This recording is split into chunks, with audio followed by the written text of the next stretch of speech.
Buat kalian yang udah ngikutin 2 video gue tentang casing dari merek legendaris Armageddon, hari ini kita akan rakit PC di casing itu. Kita akan lihat gimana mudahnya rakit di casing itu dan kita bakal uji juga kemampuan dari power supply-nya. Let's go, kita bahas.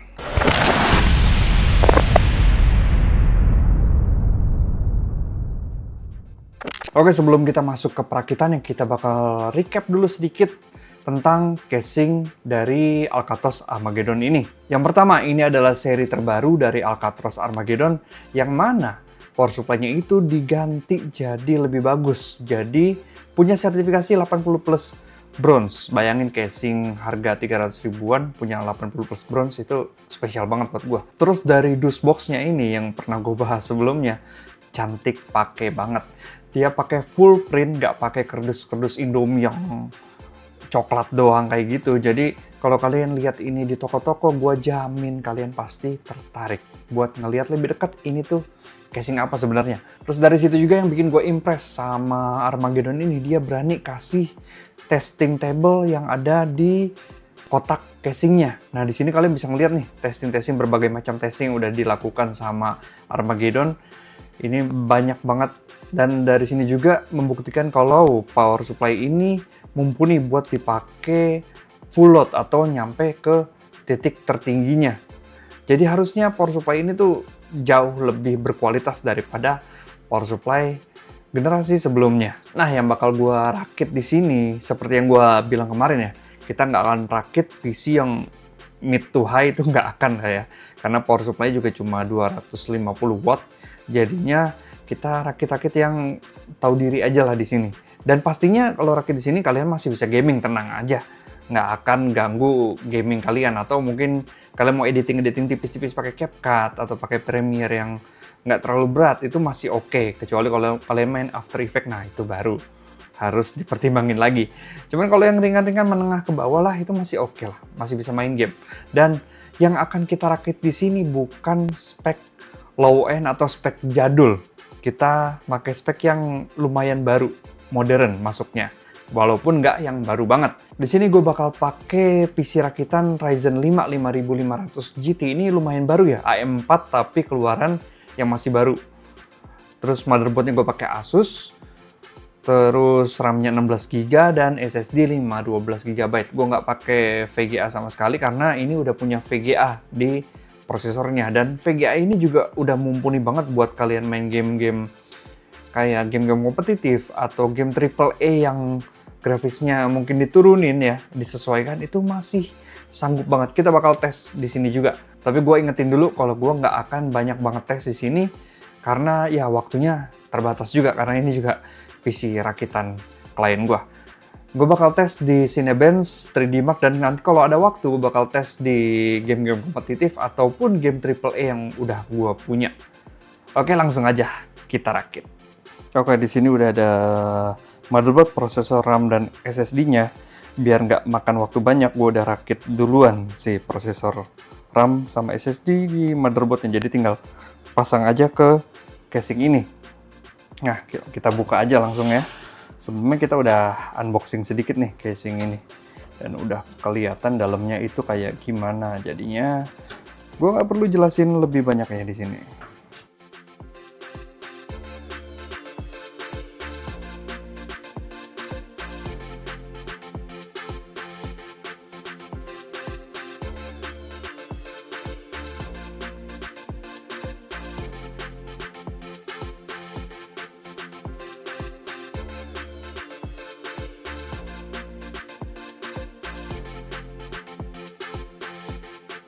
Untuk SSD, ini jalur kabelnya kita bakal alirin ke sini. Cuman mungkin untuk 24 pinnya kemungkinan nggak bisa lewat belakang nih.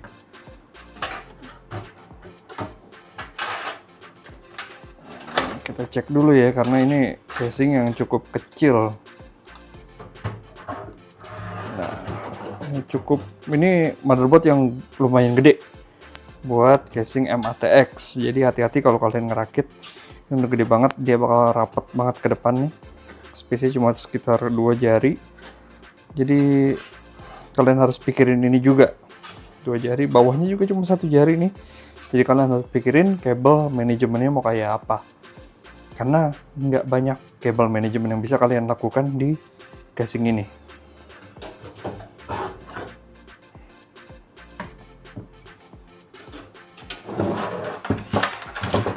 Oke, yang jelas yang akan kita pakai itu cuma 2 dari sini.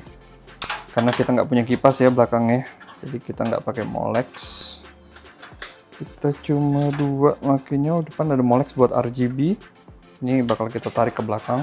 Dan kabel-kabel ini juga kita bakal tarik ke belakang. Oh, kecuali USB 3, oke. Ingat, nggak banyak kabel manajemen yang bisa kalian lakukan, jadi kalian harus pikirkan matang-matang ini kabel mau diarahin kemana.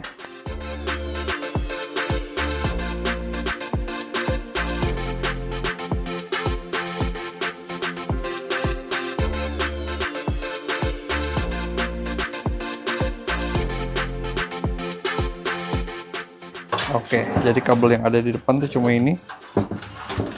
Kita ada 24 pin sama CPU. Yang lainnya ke belakang sama ini USB 3 nih. Karena dia tebal kabelnya, kalau kita tarik ke belakang takutnya nggak bisa keluar lewat sela-sela yang kecil-kecil. Jadi kita tarik ke belakang. Gue lebih suka kalau ada lubang di sini ya, jadi dia bisa masuk lewat sini. Ini kita harus masuk lewat sini, artinya dia bakal nyebrang sedikit, tapi nggak apa-apa. Kita nggak akan terlalu sampai kabel manajemen super rapi karena emang casing ini nggak didesain buat kabel manajemen yang benar-benar rapi ya, karena emang casingnya tertutup juga. Yang penting kalian ngerakitnya rapi aja biar nggak ngeganggu, biar lega juga. Oke, ke belakang semua udah aman. Nah, di casing ini dia nggak pakai stand off buat motherboard, dia langsung di casingnya. Jadi casingnya di raise, naikin sedikit. Ini oke sih, ada plus minusnya sebenarnya dari ini. Sebenarnya kalau dinaikin sedikit kayak gini, kita nggak perlu stand off, kita nggak perlu mindahin si baut kecil itu yang agak rese kalau nyangkut. Tapi minusnya karena raise-nya itu terlalu tinggi kayak gini, dia ada risiko buat nyentuh ke motherboard. Nah, kalau ada risiko itu, komputer kalian nggak akan hidup. Bisa jadi boot loop. Karena sistem mendeteksi adanya konsleting. Itu harus dipikirkan juga. Tapi kita bakal coba. Overall sih biasanya itu kemungkinan kecil aja. Biasanya tuh nggak akan terjadi kayak gitu. Tapi ada risiko terjadi. Jadi nggak perlu takut lah.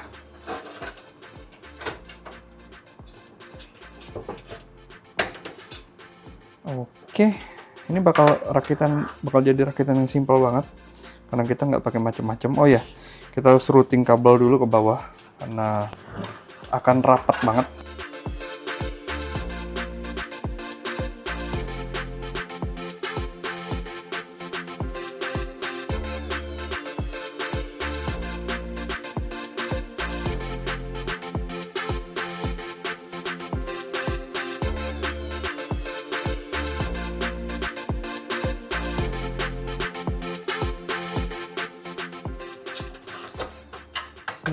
Kita singkirin dulu, kita masukin motherboardnya.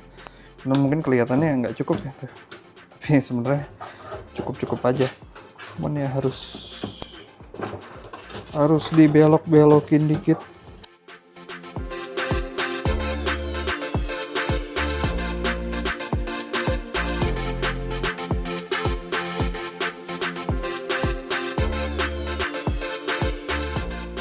Oke, sip, udah masuk. Kabel-kabel ini juga masih oke, masih terjaga, nggak sampai kejepit banget. Jadi masih bisa, jadi aman.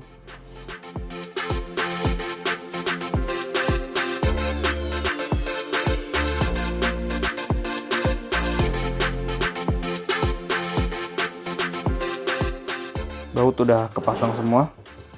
Selanjutnya kita routing kabel. Mau mulai dari USB 3 dulu nih, soalnya dia yang paling bawah. Kita lewat bawah dari ini Molex kalau nggak salah. Nggak banyak yang bisa di kabel manajemen ya, jadi kita bakal colok-colok aja. Oke, USB 3 sudah tercolok. I/O udah kepasang di sini. Tinggal pasang si 24 pin. Kita routing dulu biar dia nggak saling niban-niban. Alright.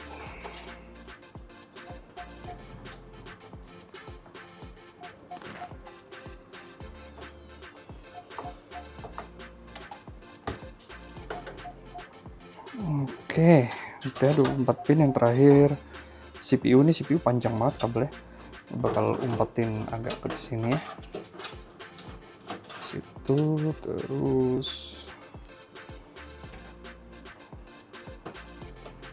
kita colok ke sini aja.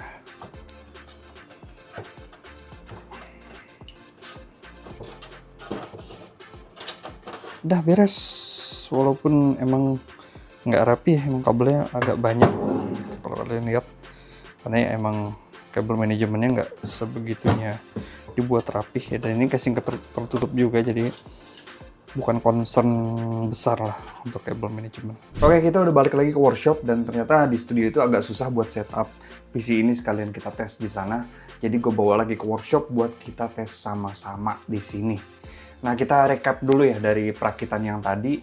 Ternyata casing ini tuh sama casing sebelumnya, yang generasi sebelumnya itu sama persis. Nggak ada bedanya, kecuali ada tulisan Eco-nya di depan. Jadi yang baru itu ada Eco, yang lama itu nggak ada Eco. Kalau yang lain-lainnya, dari dalemannya, dari luarnya, bahannya, semua identik sama. Dan nggak dapet fan juga ya. Kalian berharap apa dapet fan di casing 300.000 yang udah dapet PSU yang kualitasnya lebih tinggi dari yang ada di pasaran. Nah, saran gue kalau kalian mau rakit ini, tambahin fan. Jadi di samping itu kalian bisa isi fan 12 cm, dan di belakang kalian bisa isi fan 9 cm. Saran gue, pakai fan-nya. Kalian beli fan aja yang harga murah-murah, mungkin harga 10 ribuan, bisa dipakai di sini.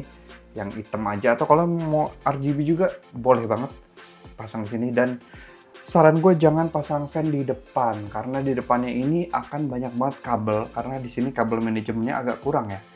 Jadi di depan ini bakal banyak banget kabel, dan kabelnya itu bakal nabrak sama fan yang kalian taruh di depan. Jadi saran gue di samping sama di belakang aja.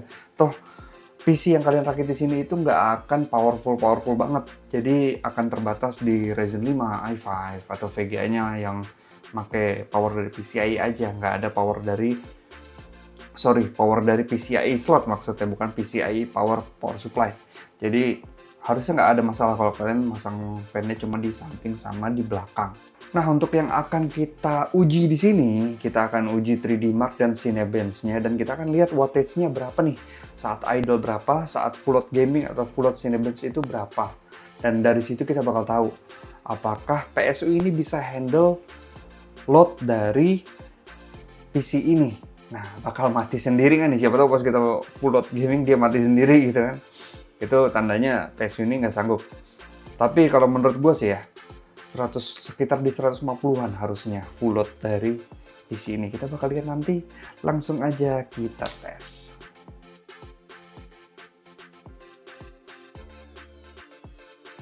Oke, kita udah uji di 3D Mark dan di Cinebench, dan gue dapet hasil yang cukup menarik dari PC ini. Jadi untuk idle-nya, PC ini itu memakan sekitar 30 watt aja. Jadi rendah banget untuk idle-nya. Kalian cuma main-main di office paling nggak akan lebih dari 50 watt. Jadi kalau kalian cari PC yang listrik di kosan kalian kecil gitu, ini cocok banget sih. Ryzen 5 dan casing Armageddon ini irit banget listriknya. Terus saat kalian main game AAA khususnya ya, karena di 3D Mark ini gamenya AAA, itu makan watt sampai 70 watt aja. Jadi 100 watt aja nggak tembus tuh kalau kalian pakai PC ini buat main game. Jadi irit banget dayanya kalau kalian pakai yang integrated kayak gini. Untuk suhunya saat gaming AAA kalian akan dapat suhu maksimal itu sekitar 80-81 derajat untuk pakai Bright Stealth. Nah, kalau kalian tambahin kipas di samping dan di belakang, atau kalian upgrade CPU coolernya pakai CPU cooler yang 100 ribuan, harusnya bisa lebih baik lagi. Entah itu suhunya turun atau performanya naik. Nah, wattnya ini meningkat banget saat kalian melakukan rendering, atau di sini pengujiannya Cinebench. Jadi saat Cinebench itu, watt yang dipakai di PC ini mencapai 120 watt. Ini di bawah prediksi gue. Prediksi gue itu sekitar 150, ternyata 120 watt itu udah mentok. 121 lah, dia udah mentok banget. Jadi nggak akan tembus sampai 120 atau sampai kapasitasnya di 250 watt. Jadi ini aman banget. Dan kalau kalian pasang VGA lagi nih, itu kemungkinan nambahnya sekitar 75 watt, jadi harusnya masih di bawah 250, itu masih aman banget kalian pakai VGA di konfigurasi yang kayak gini di casing Armageddon, Alcatraz Armageddon yang ini. Itu masih aman banget. Nah, suhunya ini udah mulai concerning ya kalau kalian pakai rendering. Tapi siapa sih yang pakai PC low end menengah ke bawah ini buat rendering yang gede-gede? Jadi buat rendering suhunya akan mencapai 94 atau 95 derajat di sekitar situ. Nggak nyampe 100 sih, tapi di sekitar segitu harusnya udah concerning ya buat kalian ya. Kalian entah upgrade CPU coolernya atau tambahin fan-nya lagi. Atau di ruangan yang ber-AC, harusnya jauh lebih aman daripada yang gue pakai sekarang.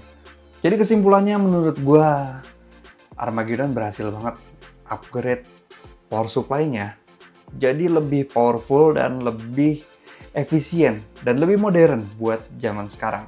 Nah, kalau kalian mau ngerakit PC kayak gini nih, kalian kontak gue aja, nanti gue kasih quotation-nya karena harga sekarang tuh emang lagi gila-gilanya. Harusnya PC kayak gini tuh sekitar, mungkin dulu tuh sekitar 3 juta dapat kali ya. Kalau sekarang kalian mau rakit kayak gini dengan SSD 512 dan RAM 16 GB, kalian itu bisa dapat sekitar 5-6 juta buat sekarang. Tapi nanti kalau harga udah turun, harusnya 3-an itu kalian udah bisa dapat PC kayak gini, 3-an ke bawah lah. Itu biar bisa dapat PC kayak gini yang bisa powerful buat main game AAA di 720p atau main game kompetitif di 1080, itu udah asik banget dengan watt yang nggak nyampe 150 watt. Ini enak banget PC-nya buat, apalagi buat kalian yang kosannya itu listriknya cuma 900 atau 450 mungkin. Ini bisa menyelamatkan kalian. Oke, itu aja review komplitnya dari Alcatraz Azura generasi terbaru dari Armageddon. Gimana menurut kalian? Mau rakit PC murah pakai power supply yang udah naik kelas ini?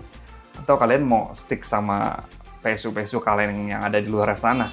Itu terserah kalian sih. Kalau gue sih, gue lebih milih ini buat ngerakit PC murah. Gue Rizky Fidian dari GarudaTeknusa.id. Bye-bye guys.